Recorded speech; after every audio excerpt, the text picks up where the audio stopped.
त्याच्यामध्ये माझा आणि जाहीर सभेचा आणि पावसाचा काही संबंध आहे. महाराष्ट्रामध्ये अनेक वेळेला मी बोलायला उभं राहिलो की पावसाची सुरुवात होते आणि तशा परिस्थितीमध्ये बोलल्याच्या नंतर निवडणुकीचा निकाल हा चांगला लागतो. मला आनंद आहे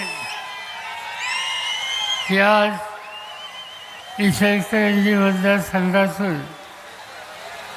माझा करंजे हातकणंगलेमधून राजूबाबा आवळे, शिरोळमधून गणपतरावजी पाटील, व्यासपीठावरचे सगळे प्रमुख नेते आणि उपस्थित बंधू-भगिनींनो,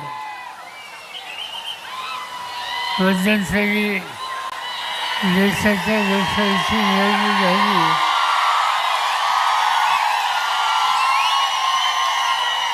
आता विधानसभेची निवडणूक आहे.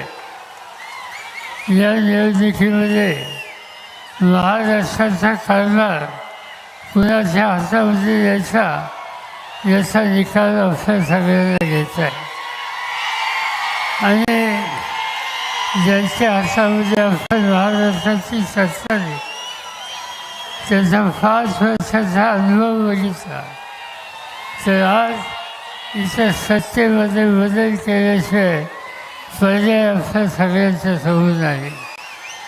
आणि तो सत्तेमध्ये बदल करायचा असेल तर महाविकास आघाडीचे उमेदवार मोठ्या मताने विजय करणं आणि महाराष्ट्राच्या राजकारणात बदल करणं हे ऐतिहासिक काम उद्याच्या 20 तारखेला तुम्हाला सगळ्यांना करायचं आहे.